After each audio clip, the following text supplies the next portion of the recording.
ባቴ ደረጃ እንደሆነ ነግራት ነው እንዴ?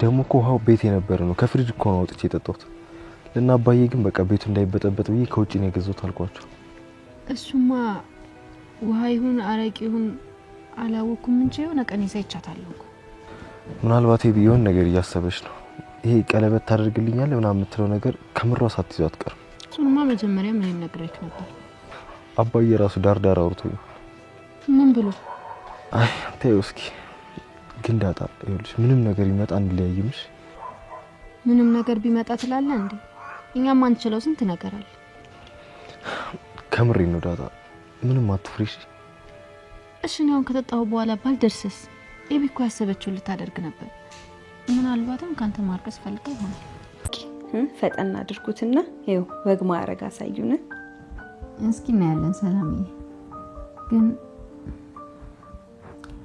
ከማግባቴ በፊት ሌላ ማግኘት የምፈልገው ነገር አለ ምንም የለም ባክሽን አለ ሰላም አለ ብዙ ሰላም የማታውቀው ነገር አለ እንዴታዬ ምንም የለም አልኩሽ እንግዲህ ባይሁን ሂጂ ተነሺ ናታን ሳይተኛ ቶሎ መድኃኒቱን ይዘሽ ነይ ተነሽ አልኩሽ እኮ ቃል ማጥም ተያንደኛው በይ ተነሽ ደሞ በዛው ቅር ያሉሽ ምን ሰላምዬ ምን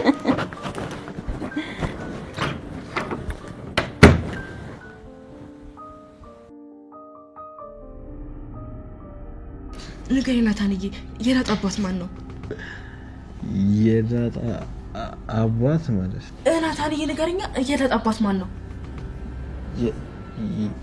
የዳጣ አባት የዳጣ አባት ማለት የዳጣ አባት ማን እንደሆነ ታውቂያለሽ አላውቅም እኔ ግን አውቃለሁ እስኪ ናታንዬ ንገሪኝ ልታኩን ንገሪኝ ይኸውልህ ዳጣ ግን አባቴ ሲሳይ ነው ያለች ይዋሸች ነው እና እስኪ ንገረኝ አንተ የምታውቀው ነው ለነገሩ ወዲ አቦን ብቅል ያወጣል የሚባለው ዛሬ ነው ናታንዬ እስኪ ንገረኝ ካወክ ንገረኝ ዳጣ ይዋሸች ነው አይደል የዳጣ አባት ማለት የዳጣ አባት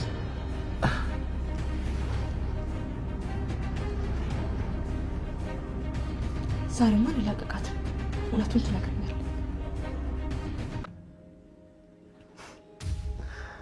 ደግሞ እኔኩ እግዚአብሔር ከበሽዲ ነው አንገስ የሌለው ሰው ሰላም ወደ ቻናሌ ቤተሰቦች እንዴት ናችሁልኝ እንኳን ወደ እኔ ቻናል በሰላም መጣችሁ አቢጌል በድጋሚ እንግዲህ ናታንን ለማጥመድ ሞከረች አቢጌል ናታን የሚጠጣው ውስጥ አልኮል በመጨመር አብራው ልታድር አስባ ነበር እንግዲህ በዚህ ቀደም ክፍል ላይ አቢጌል ለናቷ ናታን ለግራዴሽ ወይ ስመረቅ ማለት ነው ቀለበት ያደርግልኛል ወይ ብላ እናቷን ማለት እንዲያደርግላት ካላደረግላት በግድም ቢሆን ብቻ እንዲያደርግላት እናቷ ስትጠይቃት ያየን ነበር ማርታም እንግዲህ ልጁ ከወደደሽ እሺ ካልወደደሽ ግን ምንም ማድረግ አልችልም ብላት ነበር እሷ ግን እኔና ናታን እንዋደዳለን ስለዚህ ለምርቃቴ ቀለበት እናደርጋለን በማለት እናቷን ለማሳመን እሱ ካልሆነ ግን ራሴን አጠፋለሁ ብላ ስታስፈራራትም ጭምር ነበር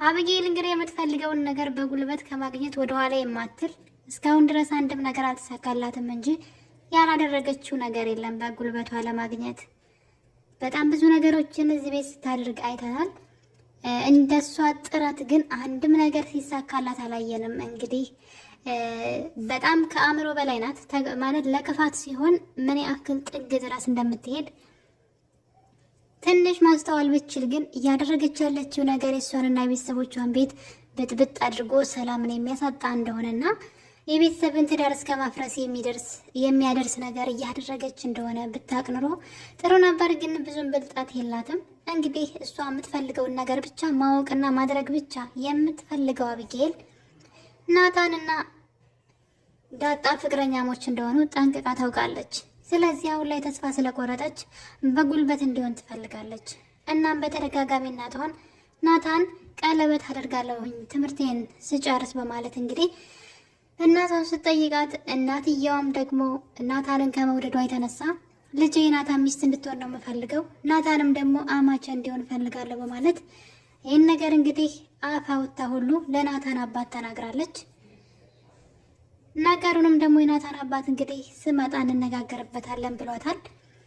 እናም ይህ ነገር በዚህ እያለ ነበር እንግዲህ የሁለቱ ግንኙነት እየጠነከረ ሲሄድ ባየሽ ቁጥር ናታን እንደማታገኘው እርግጠኛ ስለሆነች በዛውም እንግዲህ እዚህ ቀደም ካያችሁ ደረጀ ናታንን አዋርቶት ነበረ። አባትህን በጣም ትወደዋለህ ወይ እና አባትህ ትምህርትህን አቆም ቢልህ ብቻ የማትፈልገውን ነገር አድርግ ቢልህ ታደርጋለህ ወይ ብሎ ሲጠይቀው አባቴ ምክንያታዊ ሳይሆን ምንም ነገር አታድርግ ላይለኝ ይችላል። ምክንያቱም ለእኔ የሚጠቅመኝና የሚጎዳኝን ነገር ለይቶ ስለሚያውቅ የሚጎዳኝ ነገር ሆኖ ሊሆን ይችላል እንደዛ ያለኝ ልተው ይችላለሁ እንደ አስፈላጊነቱ ብሎት ነበረ። እና ታዲያ የማትወዳትን ሴት አግባቤ ልስ ታገባለህ ወይ ሲለው እሱን ግን ማድረግ አልችልም ሲል ነበረ። ይህን ነገር እንግዲህ ለማርታ ነግሯታል ደረጀ። ናታን ሊያገባሽ አይፈልግም ብላት። ስለዚህ እኔ በነገራችን ላይ ማርታ በጣም እናቴን ነው የምታስታውሰኝ። ልክ እንደ እውነተኛ እናት ማለት ፊልም ሳይሆን እውነተኛ እንትን ነው የሚመስለው ምክሯ ማለት ነው። እንዴት አቢጌልን እንደምትመክራት የእናትነት ምክሯን ስትለግሳት እያየን ነበረ። ምን አይነት ሴት መሆን እንዳለባት ለባሏ እሷ ስለፈለገች የምታገባው ወንድ ሳይሆን ፈልጓት የሚመጣን ወንድ ማግባት እንዳለባት እና የሚወዳትን ወንድም ማግባት እንዳለባት ትዳር ውስጥ ከገባች በኋላ ችግር እንዳለው ፈተና እንዳለው እየመከረቻት እና በናታንም ሆነ በማንኛውም ወንድ ለመወደድ ምን አይነት ሴት መሆን እንዳለባት ማርታ ቁጭ አድርጋ እየመከረቻት ነበረ። በሚያሳዝን ሁኔታ ግን አቢጌል የእናቷን ምክር እየሰማች አልነበረም። እሷ የምትፈልገውን ነገር ብቻ ነው ማድረግ የምትፈልገው እና ማርታ እንግዲህ እንደዚህ አይነት ሴት መሆን አለብሽ፣ ትክክለኛ ሴት መሆን አለብሽ እያለች እየመከረቻት፣ እሷ ግን እሺ እማዬ ግን ይህ ሁሉን ነገር ሞክሬ ካልሆነ ግን ባረግዝበት ያገባኛል ያለቻት። በጣም ነው የሚያሳዝነው። እንግዲህ እንደማይፈልጋት ካረጋገጠች በኋላ እናትየዋ ደግሞ የመከረቻት ማንኛውም ወንድ ለሚስትነት የሚፈልጋት ሴት ምን አይነት ሴት እንደሆነች እየመከረቻት፣ እሷ ግን ስለዚህ ሁሉ ሞክሬ የማይሳካ ከሆነ ለምን አርግዤበት በግድ እንዲያገባኝ አላደርግም አይነት ነገር ነበር የተናገረችው።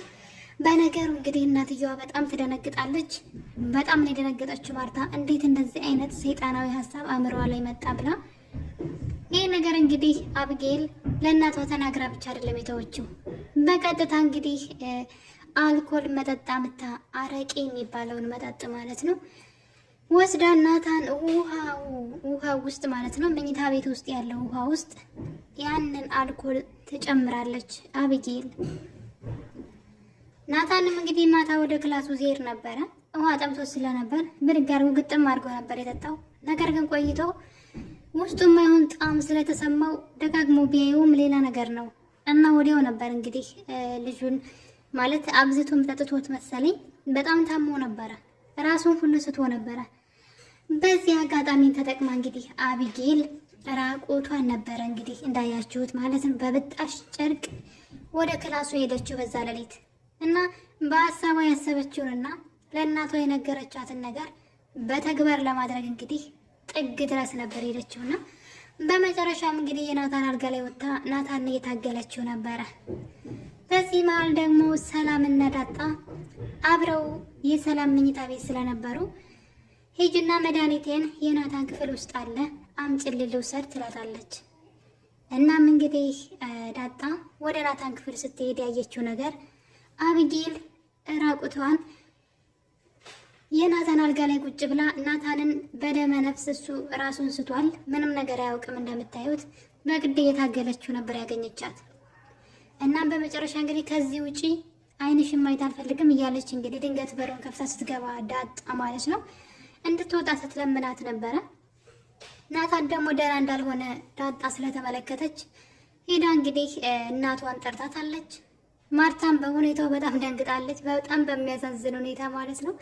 ነገር ግን ማርታ ማለት ነው ደጆ ያለቻትን ነገር ካረሳቸው በስተቀር ባረግዝበት ያገባኛል ወይ ያለችውን ነገር እንግዲህ በተግባር እያደረገች እንደሆነ በቀላሉ ማርታ ማስታወስ ትችላለች ብዬ አስባለሁ። እንግዲህ አብጌል ናታን ላይ ያጠመደችው ወጥመድ አልተሳካላትም፣ ግን ጥግ ድረስ ግን ሞክራለች። በዚህ መሀል እንግዲህ ናታን ጠዋት ላይ በመከራ ከነቃ በኋላ ምን እንደተፈጠረ ሲጠየቅ ግን ሆን ብላ አብጌል ይህን ነገር እንዳረገችው ስላወቀ ቤት ውስጥ ብጥብጥ እንዳይነሳ ብሎ መንገድ ላይ የገዛው ውሃ ነው፣ ግን ውስጡ ላይ አልኮል ተቀላቅሎበታል በማለት የአብጌልን ጥፋት ሸፋፍኖላታል። በነገራችን ላይ መሸፈን አልነበረበትም። የእሷ ጥፋት እንደሆነ መቼም ከጥፋቷ አትማርም። ዛሬ ዝም ተብላ ከታለፈች ነገ የባሰ ጥፋት ነው የምታጠፋው። እንግዲህ ናታንና ዳጣን ለማለያየትና ናታንን በግድ ከእሷ ጋር ለማድረግ የምትጥረው ጥረት እየተሳካላት አይደለም። በአሁኑ ያደረገችው ግን በጣም ከባድ ነገር ነው። የማይፈልገውን ነገር በግድ እንዲጠጣ አድርጋ ልጁን እንግዲህ ማረዘዋለች። ናታንም ግን እሷ እንዳደረገችው ጠንቅቆ ያውቃል።